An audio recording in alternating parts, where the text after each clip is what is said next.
Agora, uma manifestação que acontece no Rio de Janeiro, um protesto contra as mortes nessa operação, que segue em direção ao Palácio da Guanabara, a sede do governo do Rio de Janeiro. A Lorena Barros. Lorena Barros tem informações, ela está acompanhando essa manifestação e agora fala ao vivo conosco. Boa tarde para você, Lorena. Diego, boa tarde, Sakamoto, Carla, Dani. Então, o intuito da manifestação, segundo a organização, era realmente seguir para o Palácio Guanabara, que fica um pouco longe daqui, fica a 14 quilômetros daqui de onde eu estou, que é na entrada da Penha. Mas o que aconteceu? O protesto ele desceu do Campo do 8, desceu mais ou menos 1 quilômetro, e ao chegar aqui embaixo, ele foi desmobilizado. O pessoal passou uns 30 minutos aqui embaixo, debatendo para onde seguia, e depois decidiu desmobilizar e voltar lá para cima, para o campo onde tinha sido a concentração, né? Uma fila de viaturas da PM foi formada aqui na frente. Eram 10 viaturas, alguns policiais com armas de grande calibre. E pelo que eu conversei com a organizadora, uma das organizadoras dessa manifestação, o que acontece? Ela me contou que eles tinham contratado alguns ônibus que levariam os manifestantes daqui até o palácio por causa da distância. E supostamente os motoristas desses ônibus foram coagidos a não seguir viagem, teoricamente pelas forças de segurança, né? Não houve nenhuma ordem explícita, tá, para o protesto parar. Eu estava presente e eu vi aqui que o que houve foi uma cena de tensão, né? Os policiais com as armas em punho, mas não apontadas, fazendo a guarda aqui da Avenida Braz de Pina, fechando a via. E os manifestantes, alguns já recuaram imediatamente, outros ainda ficaram debatendo com a polícia, chamando os policiais de assassinos, mas depois de um tempo todo mundo foi orientado a voltar lá para cima. Enquanto eu estava aqui esperando para entrar, uma parte muito pequena do protesto, ela voltou, ela fez a volta lá em cima e apareceu aqui, tinha umas 60, 70 pessoas, muito menos gente do que tinha mais cedo. Lá em cima eu não contei quantas pessoas tinham, porque era muita gente, mas tinham alguns nomes de destaque também, além dos moradores, né? A Mônica Benício estava aqui, o Tarcísio Mota, o pastor Henrique Vieira também, eles estavam aqui, ficaram à frente aí da manifestação, e é isso, não houve nenhuma ordem explícita de término, mas também não havia um caminho aberto para que as pessoas seguissem a manifestação. Tá certo, então foi desmobilizada essa manifestação e essas pessoas voltaram para o local de início, é isso, Lorena? Isso, elas voltaram lá em cima para o campo, que é um campo de futebol, onde foi a concentração, e lá houve uma conversa final e uma desmobilização, né? Então eu já vi muita gente passando aqui para pegar BRT, para pegar ônibus, e outras pessoas seguiram lá em cima, que são moradores realmente da Penha. Mas, assim, foram muitos gritos, principalmente contra o Cláudio Castro, pedindo para o Cláudio Castro deixar o cargo. Também algumas pessoas pediram o fim da polícia militar. E é isso. Agora, nesse momento, na Braz de Pina, que é onde eu estou, não tem mais nada. Só algumas viaturas da polícia, mas nem o bloqueio que foi feito, nem os manifestantes estão aqui mais. Ótimo. Lorena Barros, obrigado pelas informações. Bom trabalho para você. Valeu. Bom, vamos seguir aqui com os colunistas. Eu sei que a Dani tem uma informação, Dani, sobre a Polícia Federal. Qual vai ser a postura da PF, pelo menos planejamento, né, nesse acompanhamento das investigações no Rio de Janeiro? Bom, na verdade, anteontem, né, o governador Cláudio Castro e o ministro Ricardo Lewandowski anunciaram ali a criação de um escritório emergencial que integraria as informações da PF e as da Polícia do Rio de Janeiro. Essa estrutura que foi anunciada, ela vem ali na tentativa também de mostrar disposição do governo federal em ajudar o governo do estado, que no fim das contas, Sarza, nessa reunião que a gente está vendo aqui, as imagens, o governo do estado não pediu nada, sabe?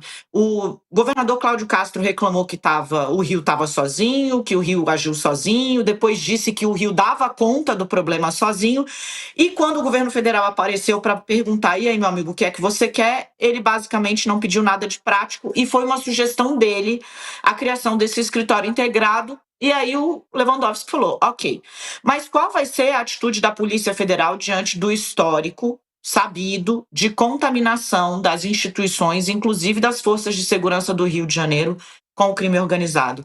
A Polícia Federal vai ter uma postura vigilante com a Polícia do Rio. Para quê? Para evitar que, inclusive, informações de inteligência parem nas mãos erradas. Como a gente viu ontem, a operação do Rio de Janeiro vazou para a cúpula do Comando Vermelho. Tanto que 2 integrantes do Comando Vermelho, que, segundo a polícia, disseram ser do Comando Vermelho no Espírito Santo, estavam fugindo quando foram abordados pela polícia. Então, a PF vai manter uma postura vigilante e vai tocar os seus trabalhos, os seus inquéritos, da mesma maneira como vinha fazendo antes, né? A investigação da Polícia Federal será tocada por ela, de maneira própria, da forma como a PF vinha fazendo antes dessa mega operação no Rio. A ideia é que se dê uma resposta rápida, trabalhando em cima de dados que a Polícia Federal já tem, de pessoas como o ex-deputado PH Joias, que tinha uma série de conexões com a política do Rio de Janeiro e que foi preso sob suspeita de facilitar a venda e a entrega de armas para facções criminosas e também de lavar dinheiro para o crime organizado. A partir do momento que você tem a prisão desse personagem, você já consegue fazer um mapeamento, por exemplo, das finanças, das empresas, como é que o dinheiro circulava, e é meio que seguindo essa trilha, o follow the money, que a PF vai trabalhar. Então, assim, postura vigilante no sentido de atenção os indícios, né, de contaminação e vazamento de informações que tem nas forças de segurança do Rio de Janeiro e manutenção dos inquéritos em ritmo próprio que a PF já está tocando, né? Eles vão continuar sendo tocados com ou sem escritório emergencial, me disse a fonte da Polícia Federal ontem, da forma como vinham sendo até então. Sarza. Perfeito. Carla, você tem uma apuração sobre o trabalho da Polícia Federal também, né? Qual que foi a recomendação? Como é que você, o que você conseguiu apurar, né, sobre as recomendações da Polícia Federal nesse momento? Na linha disso da Dani, né? Tem uma outra informação que eu peguei, Diego, em relação ao Rio de Janeiro, né? Essa questão que a Dani falou é por aí mesmo. A Polícia Federal tem essa meta de fazer isso aí. Independente. Uma outra informação que eu peguei, que na verdade não tem relação com o Rio de Janeiro exatamente, mas que tem relação com uma outra coisa que a gente vai começar a falar bastante aqui daqui para frente, que é com a COP.